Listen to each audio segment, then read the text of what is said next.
কেমন লাগছে দেখতে বলো তো? কি এটা? আশা করি সবাই বুঝতে পারছো, এটা হচ্ছে চিকেন পাকোড়া। আর সেটাও আবার স্ট্রিট ফুড, মানে ওই রাস্তার ধারে দোকানের মতো টেস্ট, একদম কি বলবো তোমাদের, খেতে খুব অসাধারণ।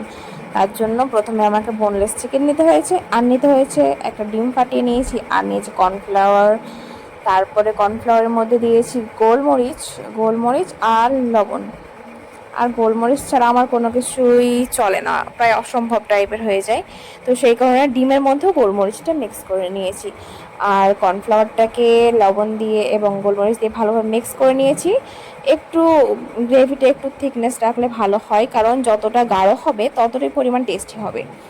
আর ওখানে আমি মাংসটাকে ভালোভাবে লবণ আর গোলমরিচ, এখানে শুধুমাত্র লবণ আর গোলমরিচ, আর জবার শুনবে আমার মুখ থেকে শুধুমাত্র লবণ আর গোলমরিচই শুনবে, কারণ তাছাড়া কিছুই দিইনি এখানে।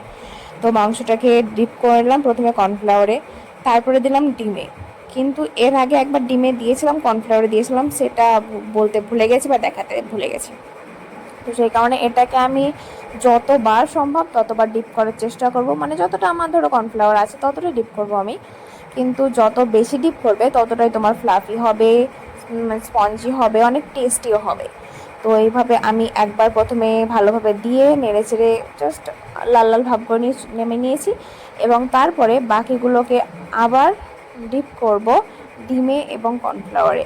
তো এইভাবেই মানে যতবার তোমার রিপিট করো তোমার সম্ভব হবে সেভাবে করো। আর রাস্তার খাবার, স্ট্রিট ফুড বলো কিংবা রেস্টুরেন্টে, আমি যেখানেই যাই সেখানে আমি এই সব জিনিসই খাই। ফাস্ট ফুড খেতে খুব ভালো লাগে, জানি শরীরের পক্ষে অনেক ক্ষতি করে, তবুও খাই, কারণ একটাই তো জীবন, তাই না? আবার তো জীবন পাবো কি পাবোই না, ধরো এটা আমার যেহেতু একটাই জীবন, সেহেতু জীবনের যত শখ, খাবারের আহ্লাদ সব কিছু মিটিয়ে নিয়ে যেতে চাইছি। কারণ কিছুই তো আমার সঙ্গে যাবে না খাবার ছাড়া, কিছু স্মৃতি ছাড়া এইসব। তার জন্য যত পাই তত খাই। খাবার দেখলে আমাকে আটকাতে পারি না, কোনো জায়গাতে আমি নিজেকে আটকাতে পারি না। তাই আমার খাবারে কখনো ভিডিওতে আমার কখনো গার্নিশ করা জিনিস দেখতে পাবে না, কারণ আমার গার্নিশ করার টাইমটাই পাই না। না মানে খাবার দেখলেই ঝাঁপিয়ে পড়ি, তার উপরে তো গার্নিশের কোনো চান্সই থাকে না। তো সেকেন্ড টাইম এটা ডিপ করছি, পরপর পরপর সবগুলোকে ডিপ করব। দেখো এখন কতবার ডিপ করি, কতবার হচ্ছে আমার আমার মনে হয় আমার এটা 3বার হবে, অবশ্য 3বারই হয়েছিল।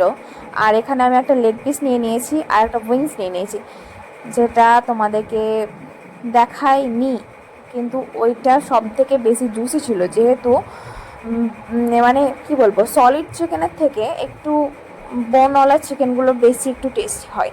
যারা খাও বোনওয়ালা চিকেন তারা অবশ্যই জানবে।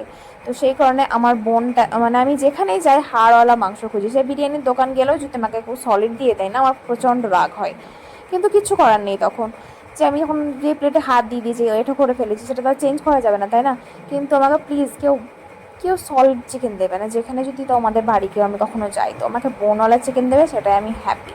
তো এটাকে দেখো আমি পুরো লাল লাল করে ভেজে নিয়েছি, আর বাকিগুলোকে আবার ডিপ করবো, তো সেগুলো এখনও সাদা হয়ে আছে। আর এই দেখো এটা হচ্ছে লেগ পিস আর উইংসটা, যেটাকে আমি মানে কবিরাজি করার চেষ্টা করেছি। ফিশ কবিরাজি তো অনেকে খেয়েছো, এই কবিরাজি কে খেয়েছো? কিন্তু আমার তেলের পরিমাণটা কম এবং জায়গাটা অনেক ছোট হয়ে যাওয়ার কারণে সবগুলো ভেঙে একদম খিচুড়ি হয়ে গেছে। তো এটা খেতে সব থেকে জুসি হয়েছিল, হেভি হয়েছিল একদম। সত্যি বলছি, প্লিজ একবার ঘরে কেউ ট্রাই করো, কিচ্ছু লাগে না।